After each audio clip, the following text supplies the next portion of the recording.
What's good, y'all? Buckle up, coming through on a quick drop. So, this what I want y'all to do.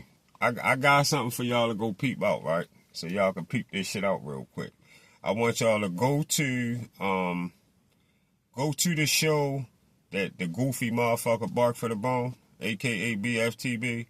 Go to the show. The name of the show is Avoiding Real Smoke.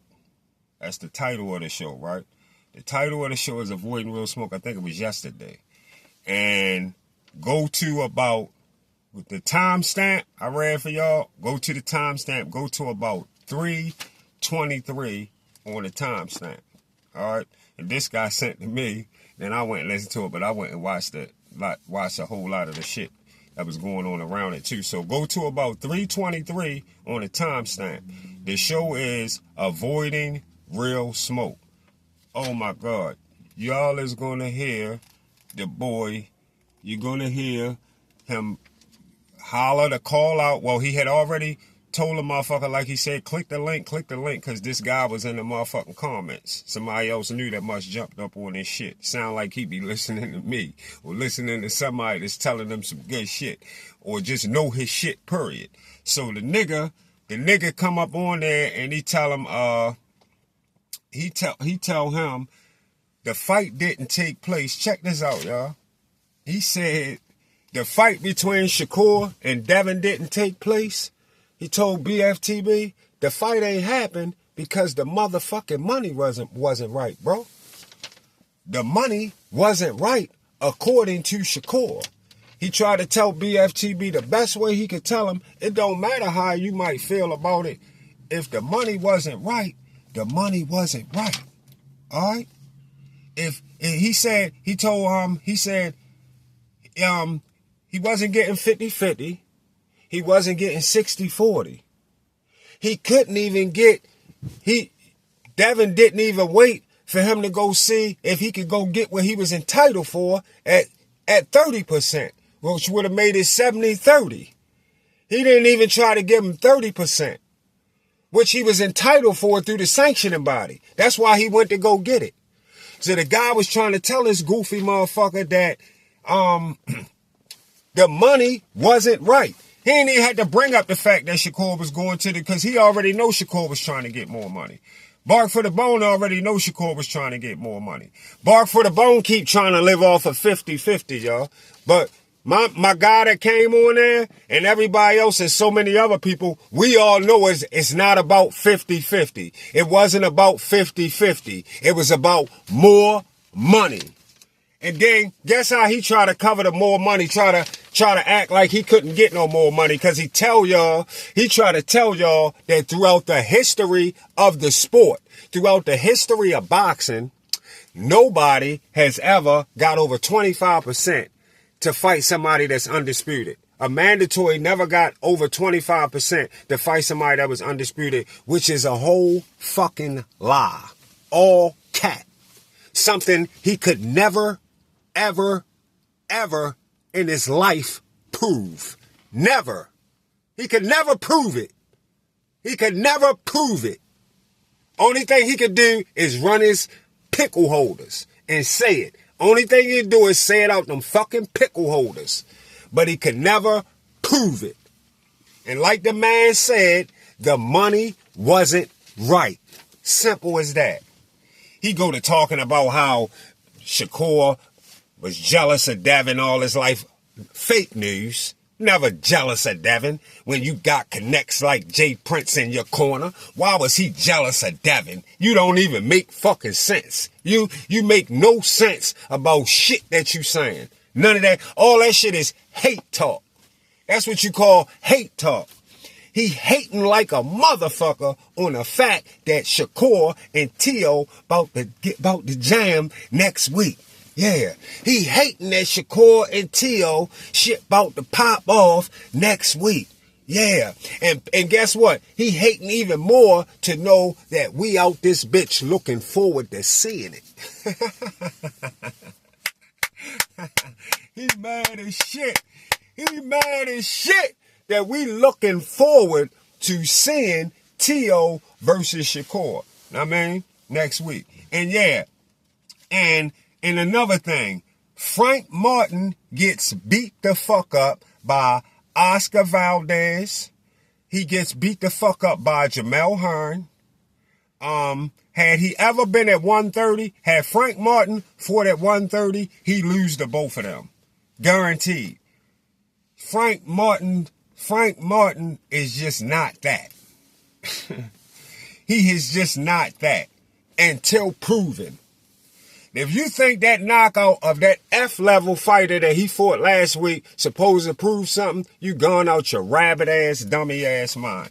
You know how he doing Frank Martin career, y'all? Guess how he stand beside Frank Martin career the same way he stood by Deontay Wilder career in his first 30 fights.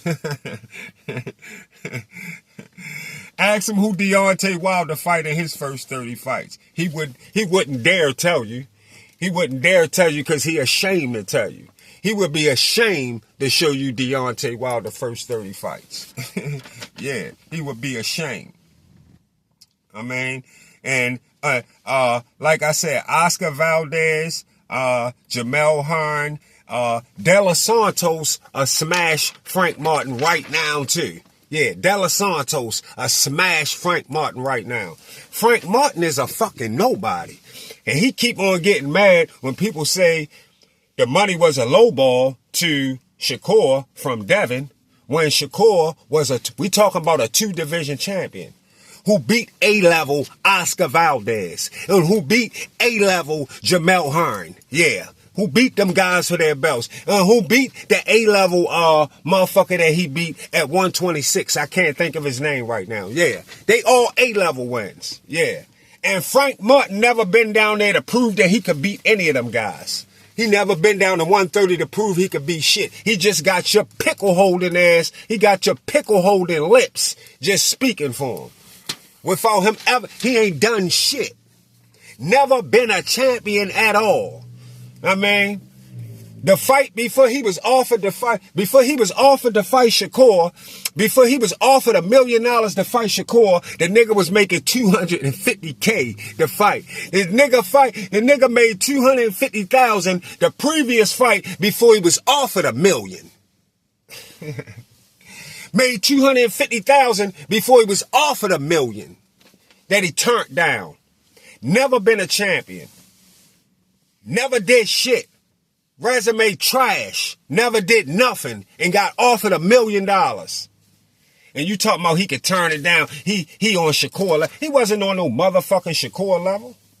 Yeah. He talking about Shakur wanted 50-50 or Shakur wanted more money because of free TV views. Yeah. Well, guess what? Nah. Free TV views, you can add that too since you brought that up too, yeah, because ratings count. So if he was getting a whole massive of ratings on TV views, making people turn the channel to go watch his fight, yeah, that's just as good as pay-per-view. That's just as good as pay-per-view if somebody go taking the time to turn their TV, to turn onto the channel to watch your fight, they still showing you attention. They showing you love. So you got to count that, yeah. So you can count the free TV views too. All the free TV views he did, you can count that.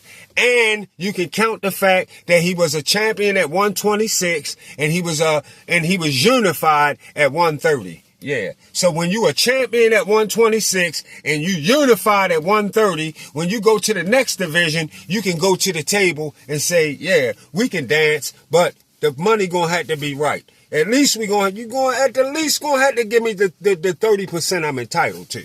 At least the 30% I'm entitled to, which people have been getting for years and years. People have got 60-40 in fights, like I said, in the history of boxing.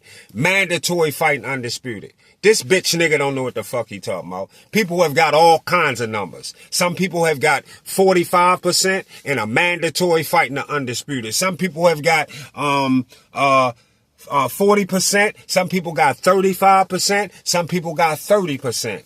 Somebody might have got 25% somewhere throughout the history of the time. I don't know. He don't know. Nobody know. He don't know. He didn't lay it out on the table to show nobody nothing. He just jump out there and say that nobody in the history of the sport has ever got more than 25%. I mean, cause he's sucking Devin off. He a pickle hole, he's sucking Devin off. Yeah. Yeah. I mean, that's what he doing. That is nothing other than you showing how you pickle holding Devin. That is pickle holding Devin activity. Yeah. Pickle massager. Exactly what he is. Always trying to tell everybody else what the fuck they don't know, and how Shakur is supposed to be jealous of Devin. Shakur not jealous of Devin at all. It's nothing to be jealous of Devin about. He got his own. He don't give a fuck about no motherfucking Devin. He got a strong team and he got his own. And he wasn't taking no whack-ass 25% when he was entitled to 30%. And then guess what, y'all? Y'all got to remember, the top boss of them all, he even said the same shit. And that right there put the icing on the cake. Bob Erm made that clear. Devin Haney could not, like Bob Erm said, Bob Erm words, Devin Haney told me he couldn't make the weight no more. He didn't really want to fight at 135 no more. And that's why he shot Shakur a bullshit offer that he knew Shakur wasn't going to take. That's out of Bob Erm mouth. Yeah. Yeah. He never wanted, he couldn't make the weight. He was uncomfortable at 135. He really wanted to go to 140. So he shot Shakur a bullshit offer to see if he'd take it. Knowing Shakur wouldn't take it. Like he didn't take it. Yeah. Yeah. So now y'all go peep that out and see how he put the nigga. He begged the nigga to click the link to come on his motherfucking channel. Nigga clicked the link, come on his channel. Told him some real shit about how, yeah, the money wasn't right, nigga. What part don't you understand, goofy? The money wasn't right. And stop comparing Shakur to some whack-ass Frank Martin. Compare Frank Martin to Deontay Wilder in his first 30 fights. That's who you should be comparing Frank Martin to. That's it. That's all you should be. Don't compare Frank Martin to shit until Frank Martin accomplished something. Because at this point, he hasn't accomplished shit. Yeah, nothing. I mean, so go to that video, y'all. Avoiding real smoke. Go to 3.23, 3 hours and 23 seconds into the video, and y'all gonna see what I'm talking about. See y'all when I get back.